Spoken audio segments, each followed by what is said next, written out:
Good evening. Great to see you. Thank you so much for coming to MCA Denver at the holiday. MCA is your home in Denver for contemporary art, and we're thrilled to have you tonight for an amazing triple header of 3 artists currently exhibiting at our museum. We have Gala Porras-Kim, Ken Gunmin, and Stephen Yazzie with us here tonight, and they will be moderated in conversation by my amazing colleague, Leilani Lynch.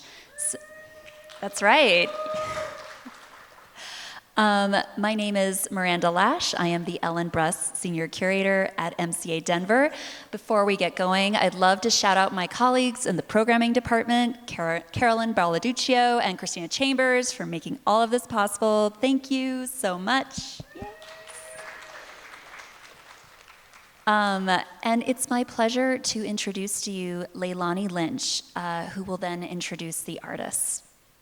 My colleague Leilani Lynch, our associate curator, started at MCA Denver in 2022, coming to us from the Bass Museum at Miami, where she already had a robust track record of amazing contemporary art exhibitions. Within less than a year's time, she jumped into programming exhibitions for MCA Denver, kicking off with a beautiful solo show by Anna Tsoukalarkis in the summer of 2023.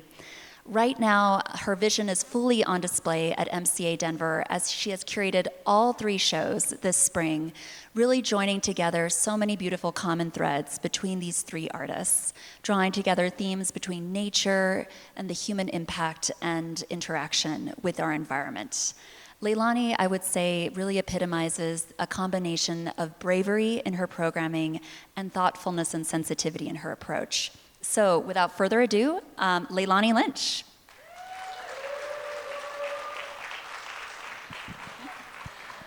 Thank you. Hi, everyone. Welcome. We're all gonna just take 2 seconds to put on our very fancy headsets, so bear with us. Thanks, everyone, for being here. I'm so honored to be with these amazing artists. To do this triple header talk, part of the farewell tour of the band. Just kidding, but it's been really such a pleasure to work with Ken, Gala, and Stephen on these exhibitions.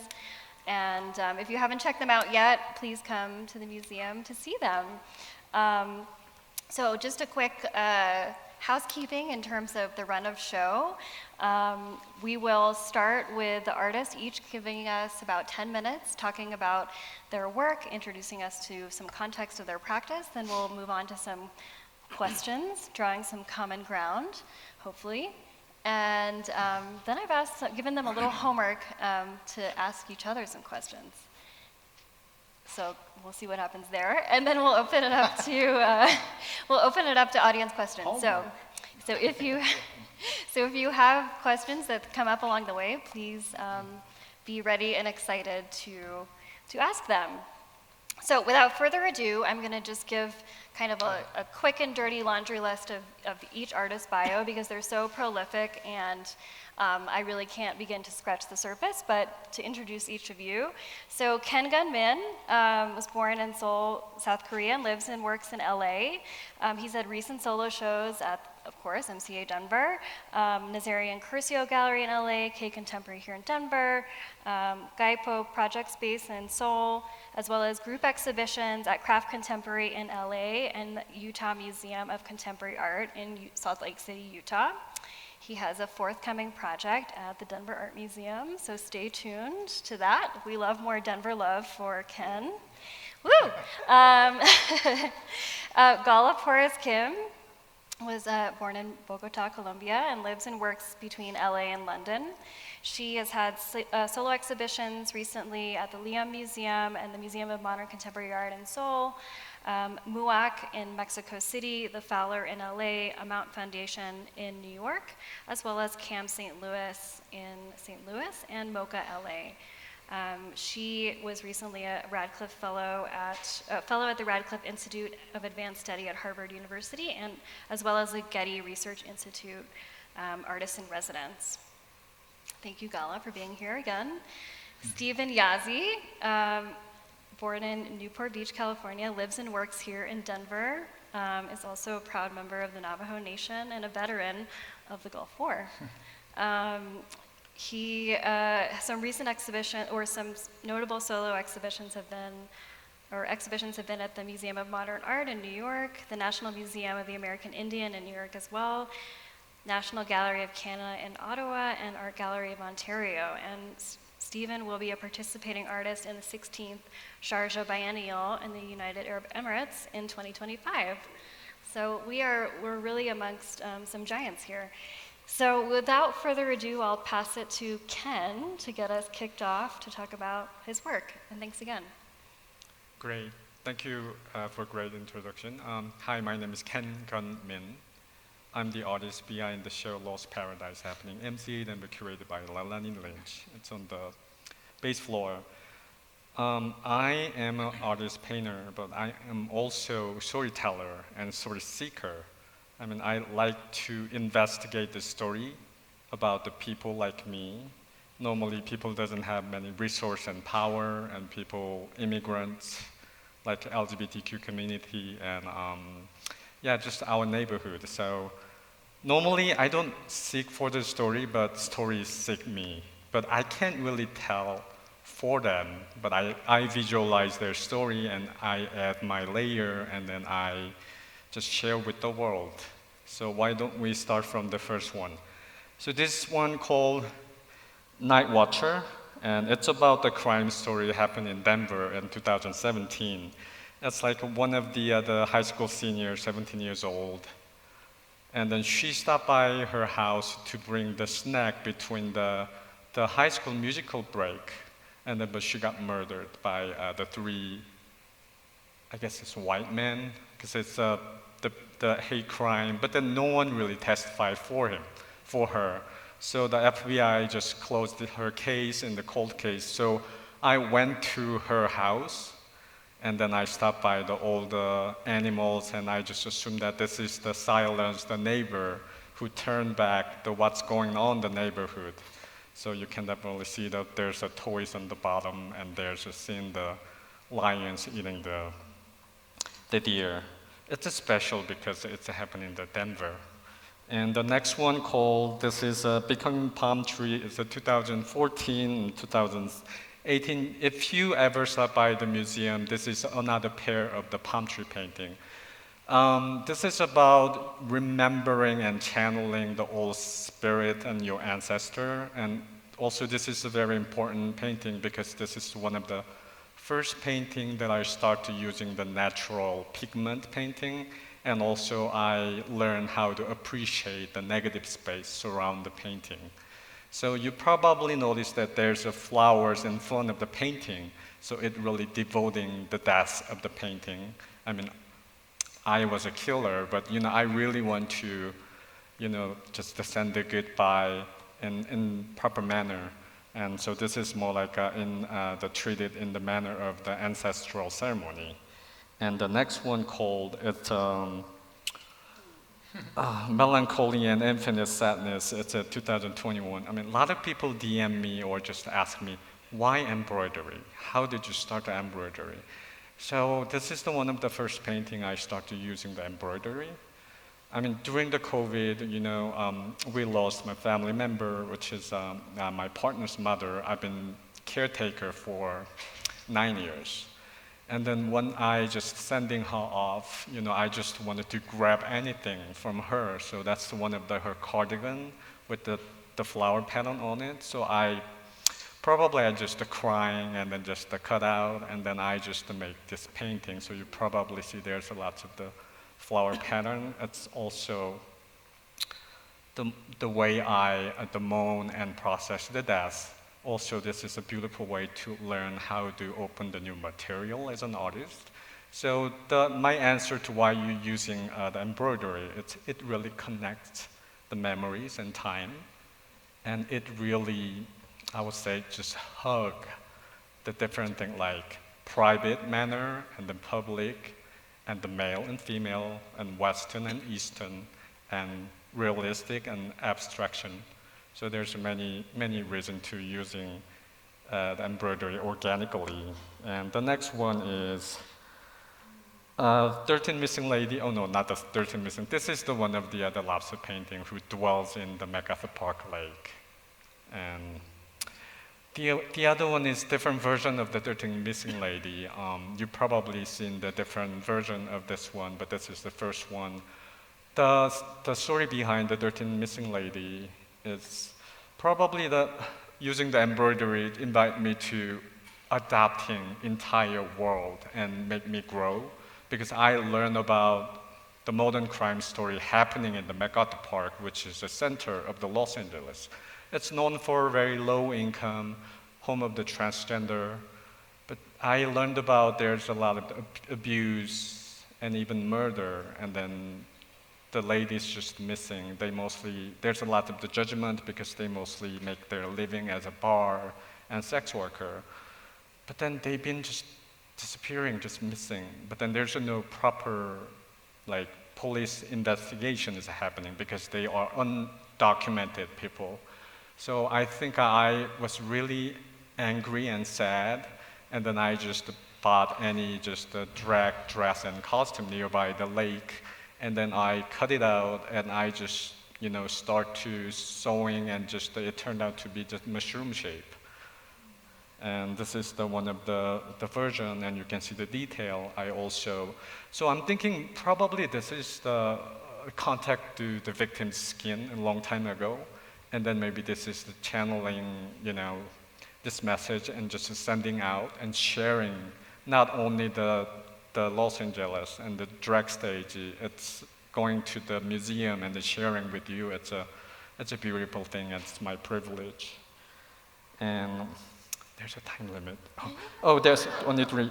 So next one is this one is you see that in the gallery. This is a stranger by the lake, and this is a landscape of one of the neighborhood. It's known for public nudity, hidden spot, but it's destroyed by the wildfire. So maybe you can think about the wild. It's about the climate change, but there's a lot of the political movement about the gay culture, the connection between the AIDS pandemic and epidemic and corona pandemic, and that really, shifting the idea and politics about the infection and judgment and everything. So there's a lot of the conversation we can talk about it.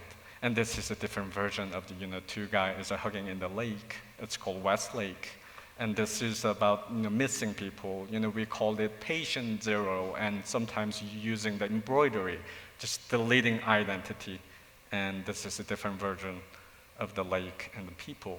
And this is called a Queen of the Night. And a lot of people ask, why this is a Queen of the Night? But there's a big skirt, and there's a head, could be the clown of the queen, and she's doing this. But this is actually my attempt to capture the energy when the Black Lives Matter protests are happening. Especially Korean communities support the Black Lives Matter. That's a beautiful thing because there's a lot of the racial tension between 30 years because it happened Rodney King incident. So this is a very touching moment, but we can go back to the 30 years ago. This is in 1992. It's called Los Angeles Uprising. So this is basically black community and then the Korean community, they just fight each other because they are victim of the system. They just frame that they hate each other. They are racist. But then people just know about that. But then nobody really talked about how authority police treat them because they didn't stop the fight. They draw the police line and the wealthy white community like Los Feliz, and they only selectively protect that wealthy white community. And so when you can see that there's a line and there's a happy Hollywood hill, but then the bottom line, there's a fish are fighting. So this is one of peace and circling back the 30 years. And this is the passing, one of the painting. A lot of people say this is probably human form of the mushroom, but I like to read as a mirror, because of your social status. Maybe I can passing as a straight male when I'm walking down the street in the Seoul, and I can just hold my husband or boyfriend's hands in LA or San Francisco, but I can't do in Denver. So your social status can change. I mean, be aware of that, and then maybe we can just think about that we are all connected, and you can really live without each other, whether you are going to Met Gala or you can go to the protest of the ceasefire, or you hate the refugee, you believe refugees take your job, or you're working for the homeless center. You're white or Asian, but we are all connected. So I think that's the message that I like to send out to the world through this exhibition. And I'm also seeking for this story, and if you know any good story, call me. I can visualize them. Okay, I think that's it. That's my 10 minutes. Thank you for listening.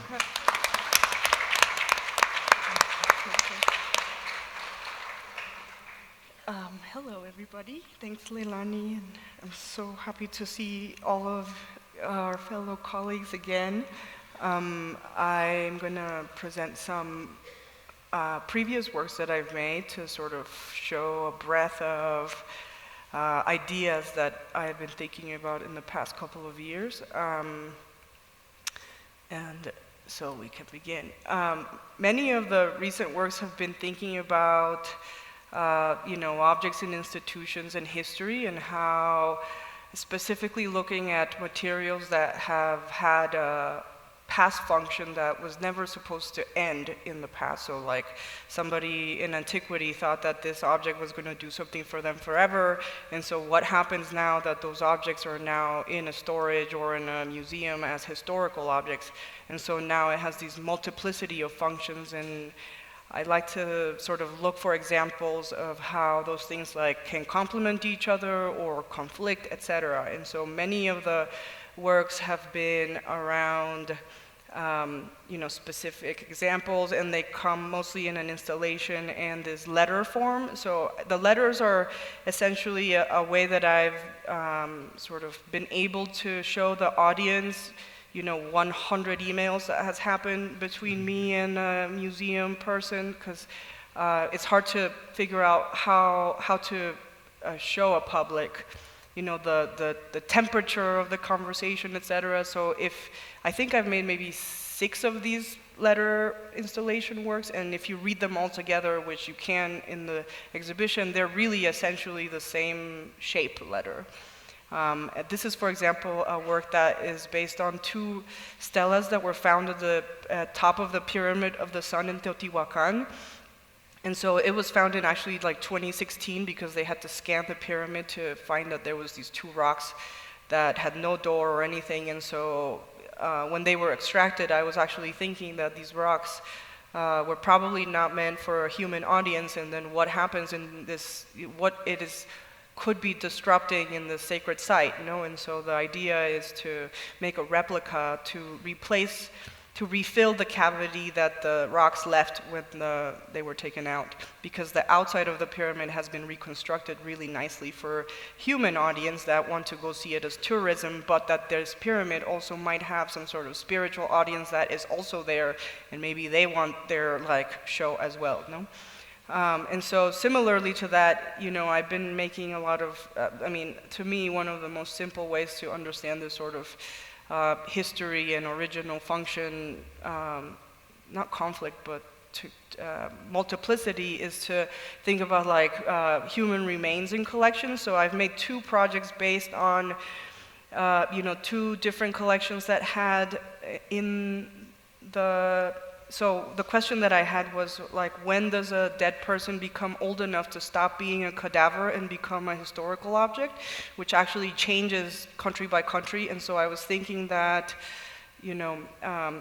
for this specific show, I made these paper marbling works to try and figure out where the person would rather be other than in the collection. And so the paper marbling process is a process in which you can't really control so much of the image making. And so in the studio we make a very large kiddie pool of water, and then it is making a shape, and that's, it's a landscape. And so the exhibition was shown as a privacy room with the body that was separated by, bone size and not anatomical structure.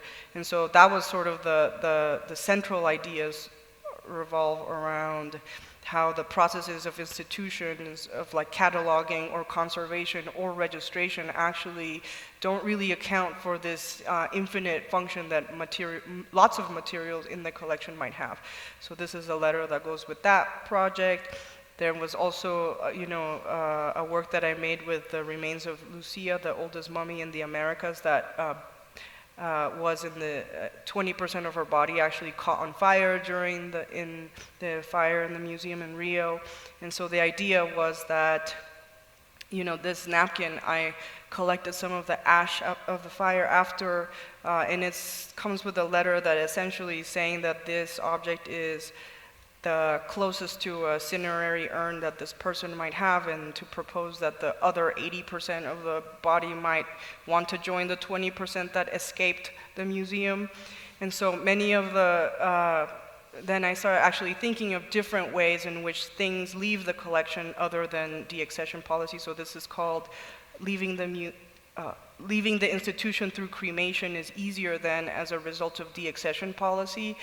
And so there's which has led to many other, more organic ways in how collections can actually exist beyond the, registration of a museum. So this is actually one of the works that you can see in the exhibition now, which is work that is made out of mold spores that I collected from the storage of the British Museum and propagated in the space. And so the idea was that the spores actually eat the collection because they're in the storage eating collection.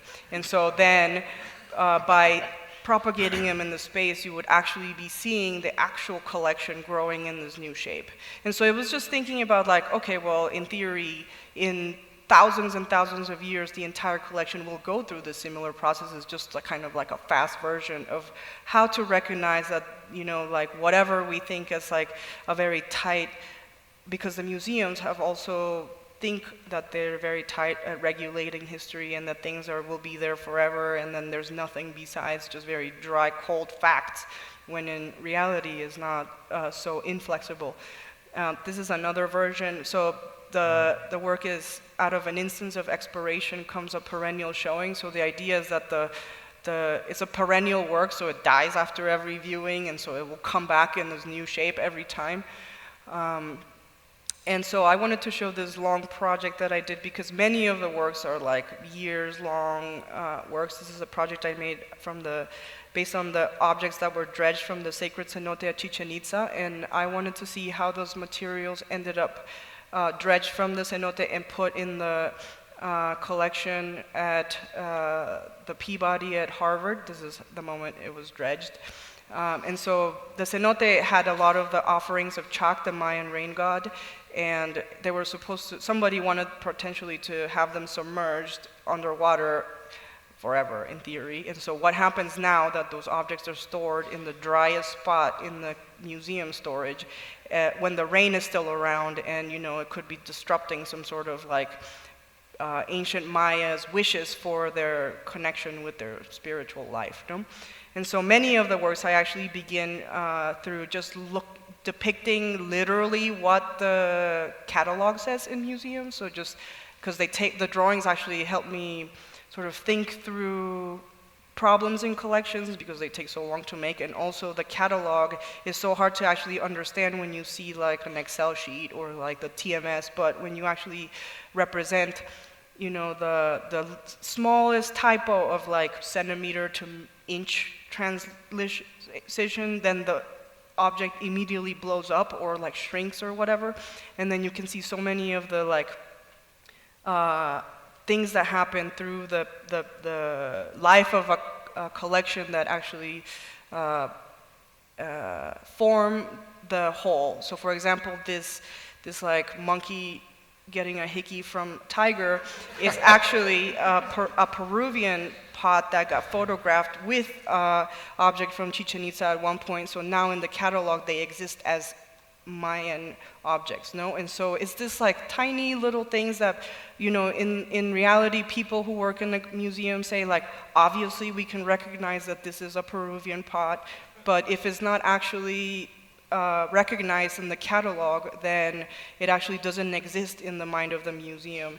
And so that's sort of the type of questions that I'm thinking about, like how did they decide how to clump all those little fragments into one new object by sticking it into the substrate, or like different conservation methods that you can see of the same objects, but they look completely different depending on what generation conservation has happened. So this is just like depicting the entire catalog. And also a provenance work, because some of them got returned to Mexico, etc. No? Here's more, tons of them, so it just like takes a long time. And so there's an installation part where the museum is made to re-wet some of the dust that was collected from the storage of these objects to make a sort of reunion. And so then there's been different iterations of it, and here's a letter for that.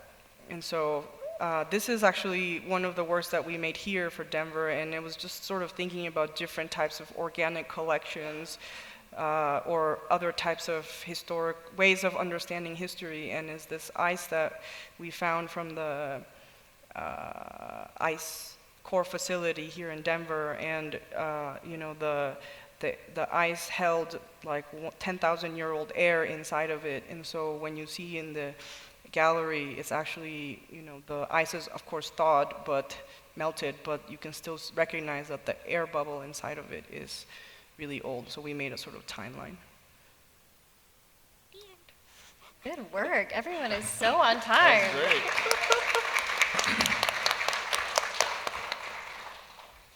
How's everybody doing? Woo! I'm going to work directly from the exhibition. Just talk a little bit about the works in the show. Yeah, I came from. So I'm a Denver artist. I've been here for about 6.5 years, by way of Phoenix. I lived in Phoenix, Arizona, for a long time, and the Southwest, and the Navajo Reservation, where I grew up. And a lot of my early work, it came from narrative and story. And I started out as a figurative painter, and representation and narrative was a big part of, and working through ideas around identity and, so culturally related stories, things that were very specific.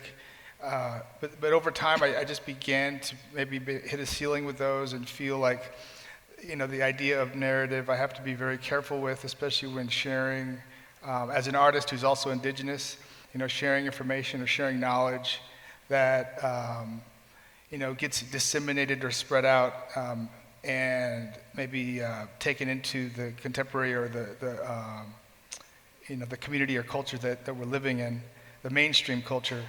And I also think that we have to be very careful about our work in terms of confrontation, and that a lot of our work, becomes politicized or just by the nature of it and who's making it. And for me, I was looking for something a little bit more personal in this new investigation, and also rather than looking at the narratives or stories of self and identity, I began to explore and consider our relationship, or my relationship, to the places that I grew up, and to the land and to nature, and what does that mean? And so part of that exploration, and this is a continuation of this exploration into this, what are the perspectives, or what are the ways that I can step into this understanding or relationship to the natural world? And part of this exhibition, there's 3 different bodies of work that we'll look at, well, 4 with the video, but is this new painting series. For me, the more I'm sitting with these, and I've been creating these over the last 1.5 years, they really start to feel like some kind of hallucinogenic abstraction. And as I think about that as a hallucination, or that state of mind with the work, or the experience of it, I think of ritual and ceremony and the religious experience that one might have, in that state of mind. I'm not making these, hallucinating, but they do seem to have that effect for me. They also, I've been using this kind of meandering as a methodology in the process, and in just being, camping, hiking, experiencing, the natural world, or just even the backyard of my place, I start to think about, like, what is it about, the way nature moves and how it's so dynamic and it's constantly in flux, and how can I replicate that in a sense, or try to, explore that in this work. So this work is really, for me, it is very personal, but it's also free of narrative. The work, the questions I'm asking are not about the meaning of these works, but more about the feeling I'm getting, in the process, and the feeling of change, and how can I create something that feels like it's in transition, or it's becoming something, or it's losing itself. And so that's been the most intriguing, one of the most intriguing things about this work. The video work came from just another way of investigating land and place, and this is part of a series of work that is looking at locations on this piece is called Earthlines, or ELD1, Earthlines Deneta 1. And I went back to places I grew up in, and places that were formative for me, and landscapes that I was really familiar with, but also familiar with them mostly on the ground. So this type of viewing or experience of this particular piece for me was really about managing this perspective that felt like something like surveillance or mapping, but a very specific view of the land that we have, often from a plane or from the sky. It also exposes these areas in the land that kind of leave a legacy, like leave an imprint of our human activity. And I specifically went to these areas up in the northern, kind of the northern region of the Navajo reservation, where I grew up, and also where my dad worked at. He worked at Peabody Coal Mine, and he also died as a downwinder, possibly being exposed to uranium mines. There are over 500 uranium mines that have been decommissioned or closed on the Navajo reservation. And so this, trying to tie landforms together, kind of a collage of landforms. As you see this piece, if you've seen it, it's just cascading and falling land into the floor. But it's also shot at a very specific. It's at 400. It's at the max that you can shoot from it with a drone for FAA regulations, and also at 4 miles an hour. And this number of 4, kind of plays through in the sequences too. The sound in this work is also all manipulated field recordings from my travels to these areas.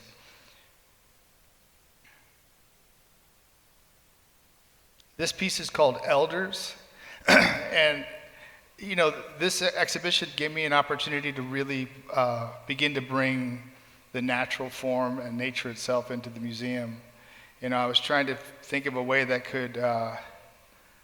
I could intersect it with some other works that I do, and a lot of that is maybe community film work or community collaborations. So I have an archive of old interviews with elders, with indigenous elders from a lot of different communities, and I thought it would be nice to bring their voices or their stories or an aspect of it that I felt could be public into a piece. And I also had been just the fallen trees here in Colorado, and being out, in the woods or whatever. It's like, you're always coming across these, stumps or these, fallen dead trees. And I kept thinking about the lifespan or the legacy of a tree, and the roots, this kind of, searching for sustenance, or just what the story that this tree carries.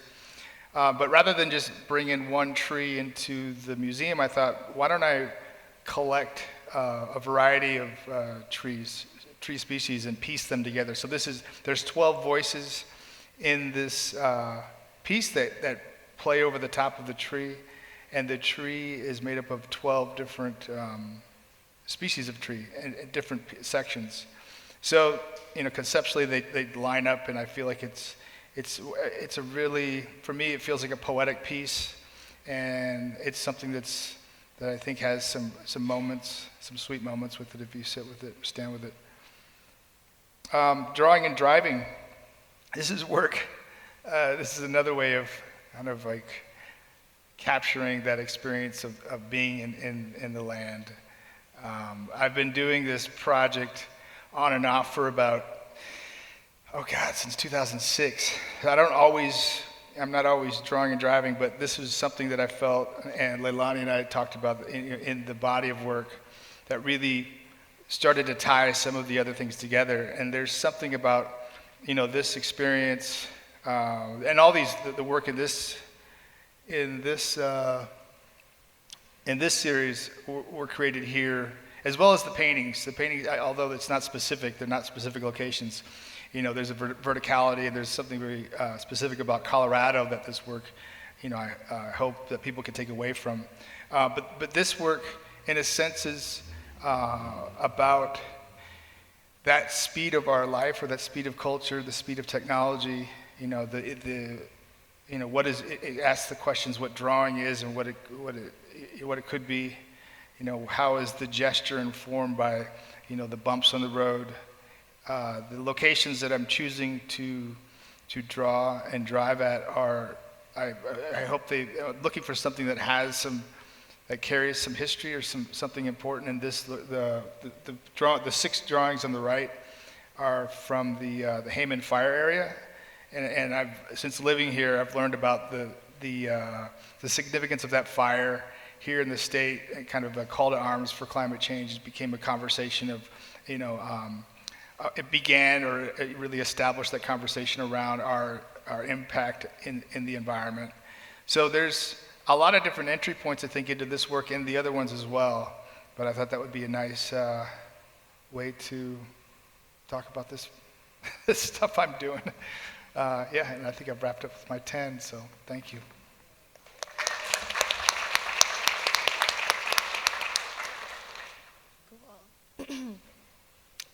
Thank you so much to each of you for being so to the T with your timers. You have an ominous countdown clock on the back there.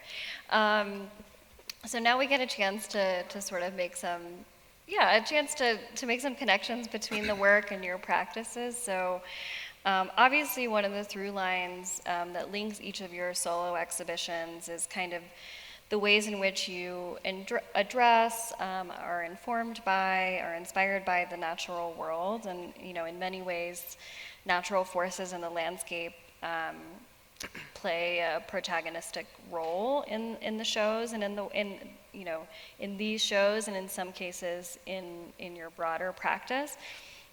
So I wanted to ask if the natural world has always played a significant role in your life, and do you have any sort of formative experiences or particularly inspiring places in nature that have guided you along the way? I could maybe just follow that, or start with, the figurative work and the representational work was really about, the internal or the self for me. And then, as I've gotten older with my work, I've become just more interested in the natural world. A lot of it is, I'm also reminded of our, stories where I come from and how important land is to, for everything that, that's where we come from. So it's important to acknowledge that, and I think it's, like I said, getting older, it just becomes, like that's the theme, or the place I think I should, the source of interest. Great answer. When I have nature image by my side in studio, and I think that imagery itself, it's fuel my inner conversation, and then it's really helped me to find my the quality, like in terms of, like, for example, well, I feel like I'm fighting with the windstorm standing in the hill, or I feel like I'm a flower field, but it's burning, but also I feel like kind of dancing. So it makes me easier to channeling my emotions and my mental status, besides my art making. And also, we've been through a lot of the change in these years. So the one thing is that nature doesn't care who you are. And there's no race, and there's no name tag on the nature. It's just the nature. So I think I can be fully free in front of the nature, because I think we are part of the nature. I actually have a very big garden, but I love trees, and picking weeds is my safe space. But in terms of my work, it really has been just looking at basically recognizing conservation anxieties, because when you talk to I talk to a lot of people in institutions and with conservators, is really mostly having to deal with fighting against nature, like moisture or mold or moths, or the natural processes of decay of everything on Earth is just a challenge. And to me, it was basically recognizing that the relationship that these materials had to nature before they became historical was actually a lot closer. And so how those things actually, because museums is really wanting to do and really show, teach people about history and like other ways of life, but in its practice is often in opposition to many of the ways that material already existed before. And so I think that in our exhibition, it was easy. It was pretty much one of the only venues that we could actually, have these expressions of actual nature in the space, because it's not a collecting museum. And so it does have a lot of flexibility about how much water is in the space. I think with many of the works in the show, I've shown in a couple of places, and there's always been a pushback about being like, well, you can't introduce new water in the space, but the dehumidifier is collecting existing moisture in the space, so there's not any new moisture. And so it's almost thinking about how, and it's really to give conservators a little break, because you're like, you can't, no matter how hard you try, there's no way to actually keep nature processes away from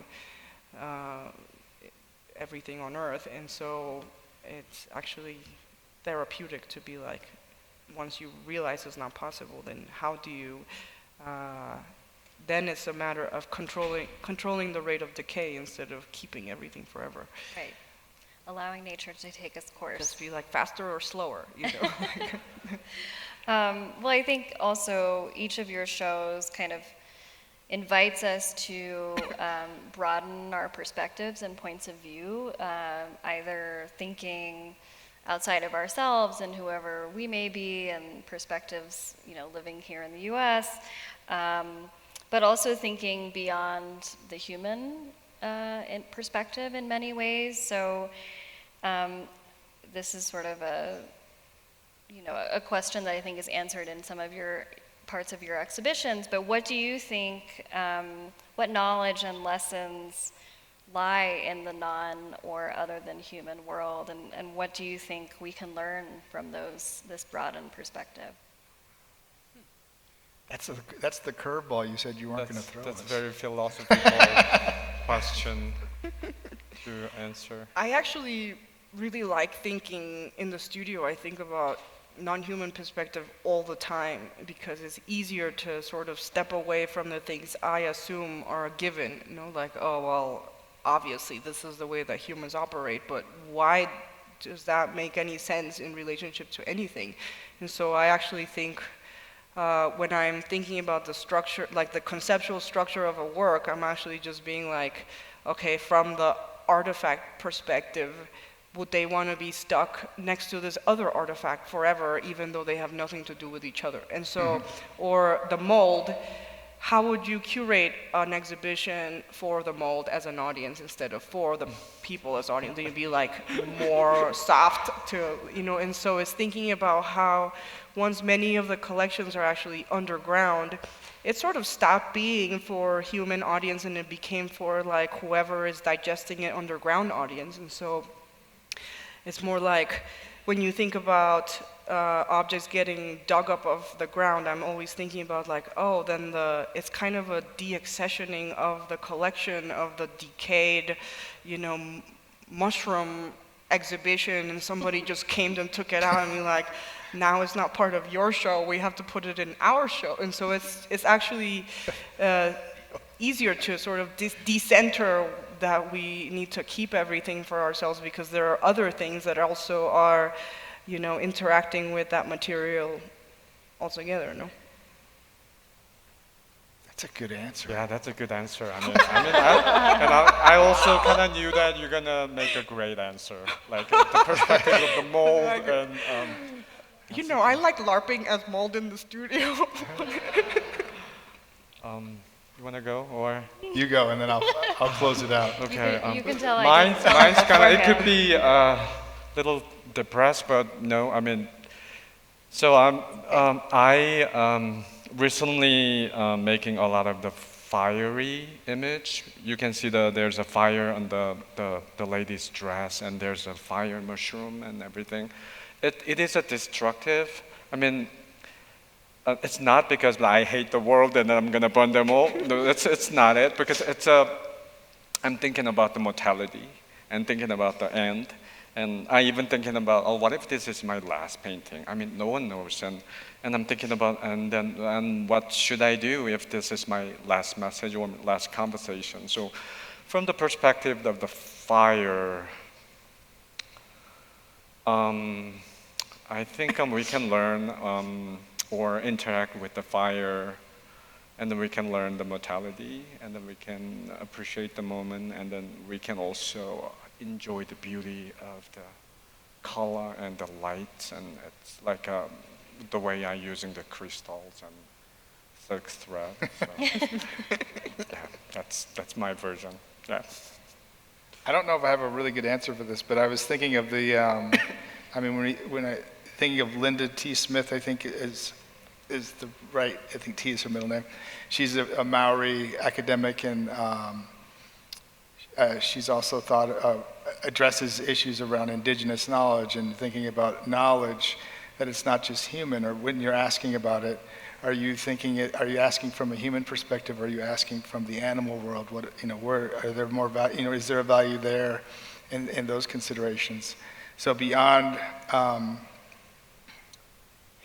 you know, that may be the space where I would be thinking of something non-human, you know, in terms of the work, and what can I share that in that work or in that form of knowledge that connects to that or gives that consideration.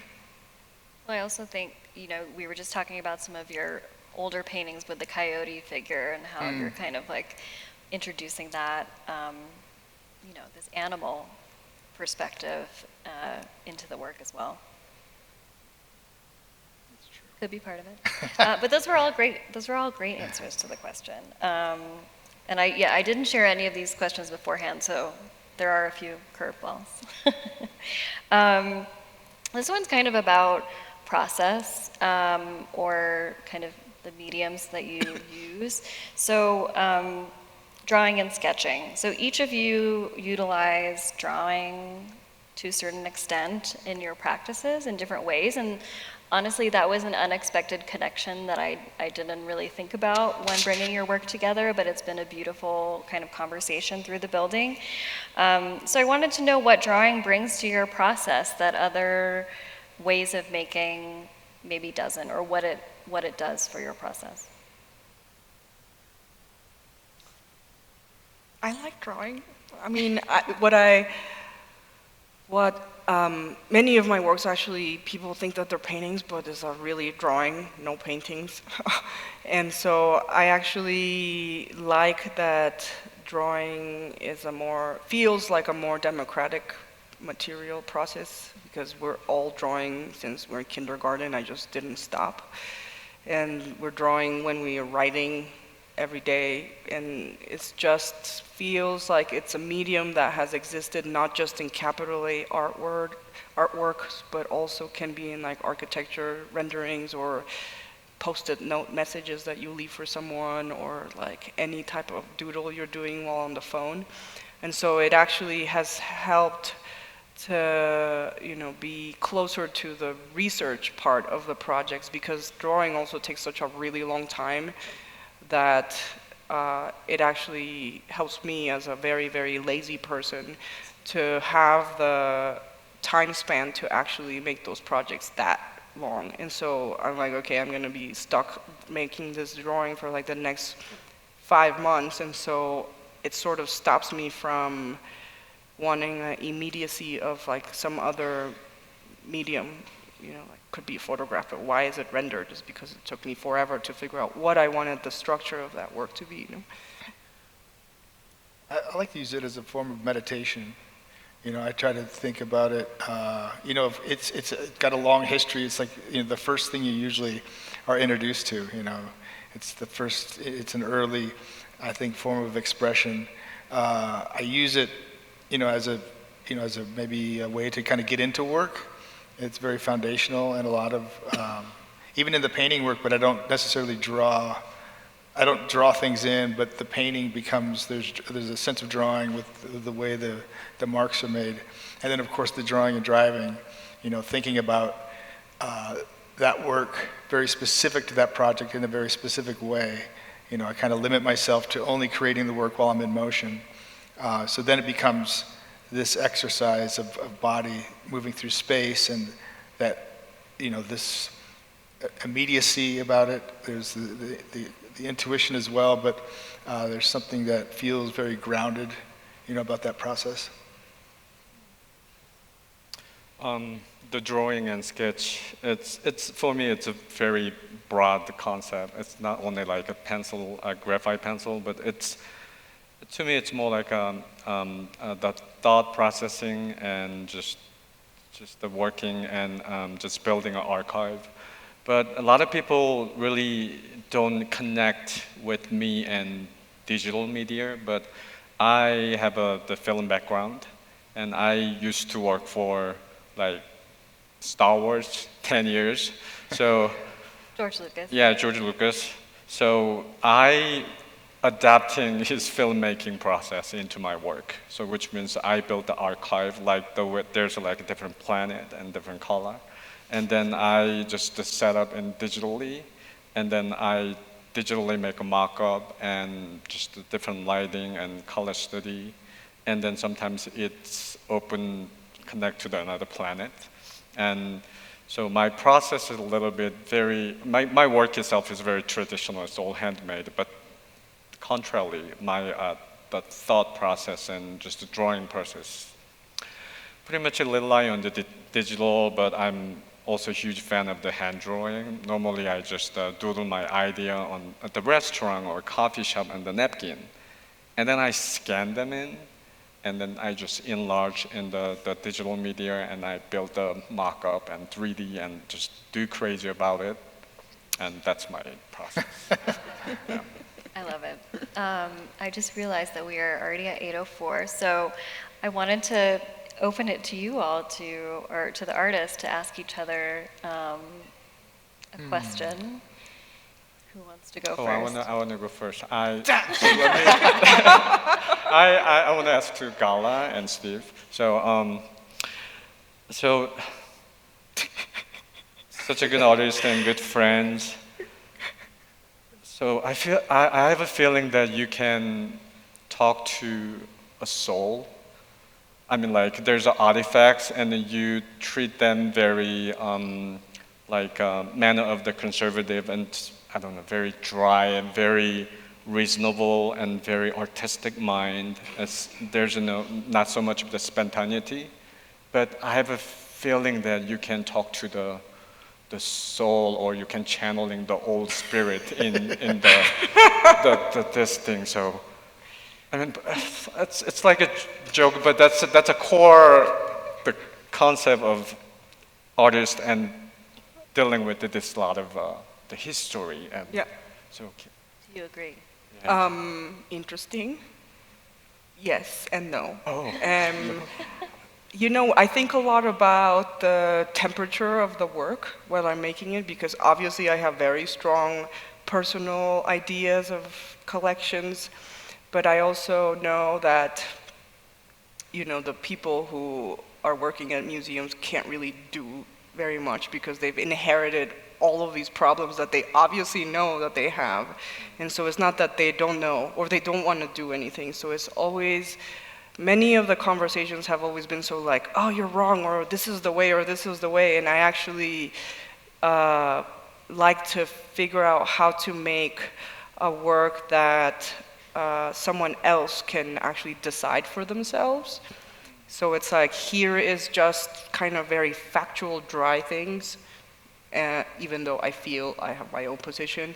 Because if I tell the audience what to think, it's already busted. You know, I don't want to make a representational work, but I want to make the works be sort of tools to have the audience make their own decision. And I think that that's the actual emotional connection, because people have made their own mind instead of being like told what to think or wrong or right or whatever, no? And so it's very difficult to try and think how to do that, so I actually pretend like I'm my works artist assistant all the time. And like, what personality are you? Are you diva, or are you really dry library style, or what type? Because on the day-to-day, you know, we have our own wishes and work things in the studio that might get in the way of doing that. So I try to make different games to be like, don't mess the temperature that you want it to be. That's a great answer. I talk to the tree too. I mean, yeah. Being an artist is lonely. Who are you going to talk to for hours? Like. I know, but so I listen a lot. Yeah. But yeah, never talked. I talked to the tree. I mean, that's so sad. I mean, no, it's not sad. It's crazy. Oh my God. Question to Steve. So it's a very artistic question. I mean, so your painting is amazing. Huge fan, and very psychedelic to me. And it feels like it's ongoing, color-filled. I feel like I want to swim. And then I want, it's never stop. It's a tidal. It's expanding. So what is your, especially the color, what is your color choice? And is there any story why you picked that pink beside the blue, and then how that tangle and how to make the flow and movement? And it's a mountain, but it's abstract, and it's really hit the right spot. So, well, thank you. I'm a huge fan of your work as well. The color choices, I do think about what color I want to dominate a painting. If I look at, a lot of times I'll look at I'll see a dress pattern, or I'll see an album cover, and I'll see combinations of colors that I kind of collect, and I think these would be great. And as I start pushing the paint around and creating these complementary colors of these colors that seem to go together, they continue that, and And I can also see like, oh, this arrangement of color over here makes sense with this. I want to weight it with this. It just becomes a process of repetition, and if things don't work, it's like I'm finding a way through a lot of mistakes. And sometimes I let those mistakes kind of float and stay, and a lot of times people don't know that I'm having an issue with an area or something, but I have to let them live or just exist because it's helping to solve a bigger problem in the painting. But the way that they're created is not, they are, I usually begin somewhere at the top and I work my way down, and then I repeat, and I work through these different areas that, in a way that, not to be, and I'm trying to create something that's not specific, and I'm also trying to create a location that's not specific, but also create the sense of a place and the sense of entry points into a place, and also that I like playing with this notion of like abstraction as this flat surface. So there's areas that feel compressed, and there's areas that feel like you can move back into them, and I think it gives a nice flow to the way that you can view or experience the painting, and but yeah, I think it's just, painting for me is just, it's all problem solving, and it's just constantly trying to find that place. I know when I get there with all of them, and I know how long it usually takes, and they all have a life cycle, of hope and then despair and then resolution, or frustration, not despair. I mean, but they all tend to have this cycle, and I think there's something in that I'm finding some joy in. Yeah. Great answer. Thank you. Good questions. Maybe like. Just keep it down. Yeah, like one or two. Maybe one Wait, from each of you. what do you mean? I got questions for both of them. Okay, real right. fast. Lightning round. Ken, you're like a super craft person like myself, and so I was, when I was looking at your work, I was thinking a lot about the embroidery and trying to imagine before you started making them into works, if you ever embroidered outside of art making, because it's like one of those technical things that can translate beyond. I'm like, does he have amazing sweaters that are embroidered, or like what? That's a good question. My short answer is so it's a kind of same answer. The Queen Armadillo, the Natalie Portman from the Star Wars, and the costume work, it's a part of my work. So I kind of learn from the industry how to embroidery. But we outsource them, but I mostly design them. But I learn about the texture. But I oversee from my grandmother, like since I was 4 and 5, and she's making the living out of it.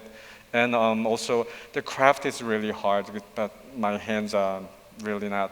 But it's become really painful because you make a mess. So this is, when I get into the production, I tend to not allow any mistake. I know this sounds dry. So it's a very planned, there's a rigor, and there's, you have to know your skill and you have to know your time limits. Yeah. Yeah. And then, Okay. I was going to ask you about your series with the moving, what are they called? The drawing and driving. Yeah. Drawing and driving. And I wanted to know if you've ever had conversations with people around when you're writing, because I would be like, if I saw you, I could just imagine being like in a park and watching you drive by like that. And so I wondered if you've ever had really interesting conversations with people who were asking questions or something, like not just the natural environment, Sure. but human environment. Well, there's a lot of work that I've done like with workshops with the project. Okay. And so I've gotten to share the project with other people. But like as you're going, Well, like not as in the as I'm production. going, it's usually like a wave, or people will look and like, what is I'm like, this? what are you doing? Or when I'm You're out drawing, on a dirt so- road, it's like people will pass by and they'll wonder what I'm doing out there. But but most of the conversations are when we're stopped and we're kind of like we've shared in the experience together. Sure. And so it's nice that it's one of these projects that it's really easy to do that. And everyone has a different way of thinking about drawing and making their own drawings, and it becomes kind of a little joy machine all its own. Yeah. A lot of laughter with That's a them. good Okay, question. Ken, let me ask about your pigments. Can you talk about that? Because I know it's like culturally specific and. My pigment, it's Yeah, called and traditional. what does it mean for you the to be reason using those? of, Yeah. So there's a time I trying to, this is kind of funny, but I consider myself as a self-taught artist.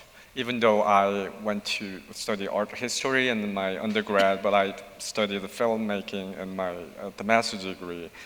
I was always hanging out the art field, but then I learned like a very one-side education, like how to stretch canvas with the primed and using gesso and using the oil, how to render the nature, light and cool light and render an eye or something. So I'm trying to unlearn that at some point because that's the, I don't know, European people invent to render their portrait. So I'm trying to channeling myself. And so I tried a lot of the different medium.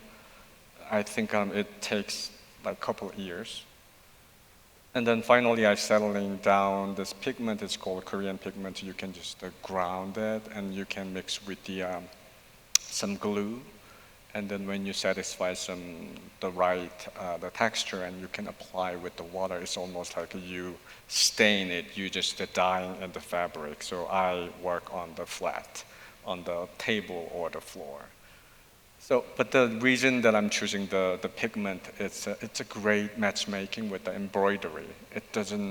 It's make great harmony. It separate like oil and oil painting and the dirt object. So I saw it work together as a whole, and then it just suit me. Yeah. Great, thank you. All right, Gala, I got an idea. Okay, I wanted to ask about the mold piece, the mold work. Is it? Have you ever brought mold to Europe from the Americas? Because I'm interested in you're bringing it from the British Royal Museum, correct? Yeah. And you're bringing that to the Americas.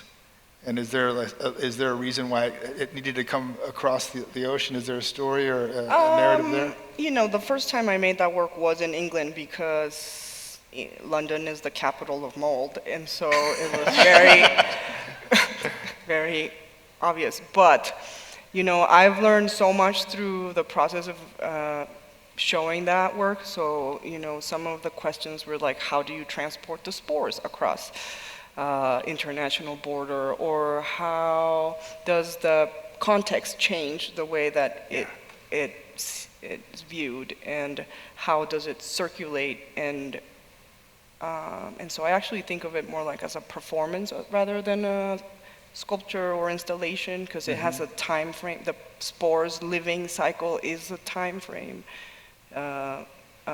But I haven't thought about bringing mold from the Americas to England, but I know I am taking it because spores are everywhere, so they're on me right now. And so, but it's never, the specificity of the British Museum was just very practical, because I had access to that specific collection. And, but that many of my projects are actually the specificity of the location is just a placeholder for the structure that exists in so many other institutions, no? And so I think that it's just hard to show a structure without dropping it in some sort of existing circumstance. And so I think that that mold can also be like, I think that the stipulation is that there's a collection, a contested collection that might not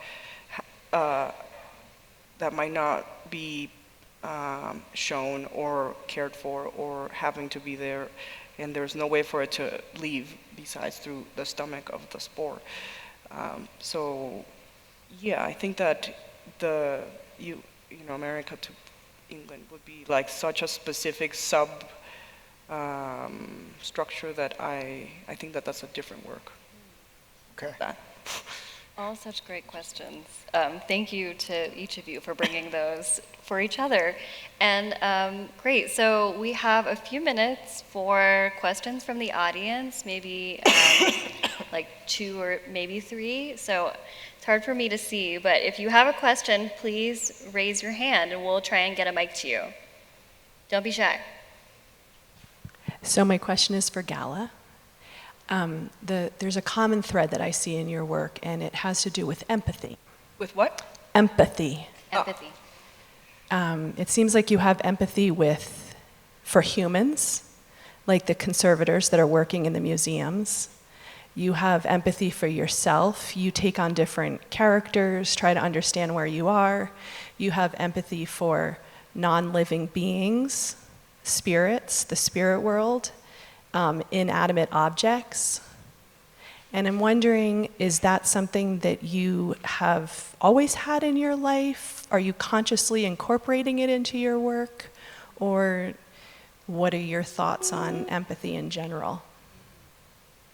I didn't really think about it in terms of being empathetic towards other things. I thought that it came really from a very selfish place because I have anxiety about my own works and circulation after I'm dead. And so it was mostly thinking about, what are who are the stakeholders of every material that is in a collection? Not only human, but like there's a collector, a curator, a registrar, conservator, artist, like mold, temperature, framing, tree that turned into a frame. It could go on forever. And so it's just thinking about how actually that's why, placing myself in the perspective of each one of those has really helped me think through these collections, because it's not, the institution is just a very singular way of seeing that material when everything is like exponentially so much richer, And so I think that for institutions to show one singular historical perspective is just very flat in a way. And I know that many museums are like all rethinking their collection and the way that we understand history as the singular, Western historical sense, when there's a multiplicity of different ways of understanding, like thoughts that are not like written or, like oral traditions or like muscle memory or like, I don't know, like storytelling. And so what I'd like to also, again, it's just thinking about like the different temperatures that each one of those opinions also has, because for example, when you hear a children's story versus reading it in like a Harvard magazine, why do I believe this one more than this one, even though one is like an oral tradition that passed through like 100 people and ended up like whatever shape it was, versus a singular version from a person that was, who knows what their position was. And so I think it's just recognizing the different sort of weights and values that is not. It's just relaxing. I think, like Ken said, unlearning so many of the structures that you like think are correct. Thank you. Anybody else? Hard to see. First of all, thank you for this amazing experience and for all of you being here. My question is for Ken specifically. You all touch on myth in different ways, but I feel like with Ken it's a little more representational with myth and mythology and specific myths. And I wonder how you go about choosing which ones to kind of reference more so than others, and what that process is like for you. Mythology in your work. Mythology. I love mythology, and it really expands, and it's like a guide that when I lost, and you can find it. Mythology.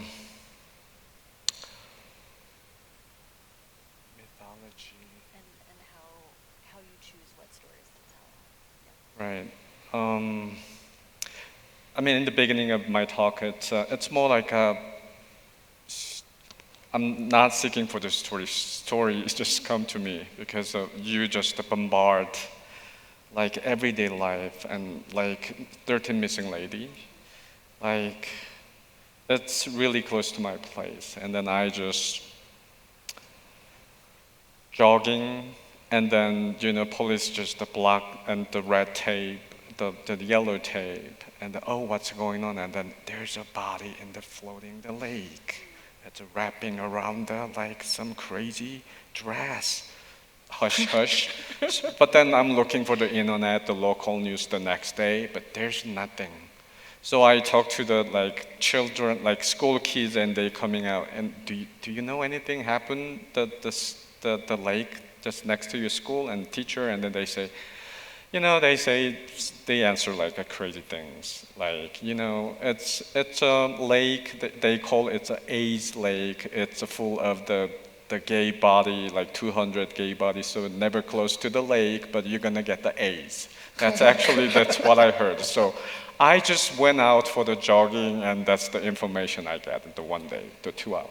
So story really come to me. Urban mythology. And then, yeah, it's the urban mythology. Well, urban mythology, but it's based on the truth. So I don't know that the city of Los Angeles is the crazy place, or am I crazy? And then as an artist and story collector, I really want to respond to it in some, not even the art making way, some kind of, I don't know, journaling or just the drawing, thinking about the image floating on the body to wrap around with the crazy dress, but then why there's no report and there's no and then so I can just wait a couple days, but then there's another police line and different part of the city. So I think when you just open your ear and eyes and navigating the city, and you are just, I don't know, the listening and what's going on, it just comes to me. And then, well, human mythology or urban myth, whatever, maybe that's the true We're term. always collecting stories. Yeah, that's the story that I'm looking for, the choosing the story and subject matter. Thank you for that question. All right, any last burning questions? If not, I want to thank Stephen, Gala, and Ken so much for this conversation and for entrusting MCA Denver with your work and your stories. We're just, so honored to be working with you and to have worked with you. So thank you, and thank you to the audience for sticking with us on this ride. Have a great night. Thank you so much. Thank you.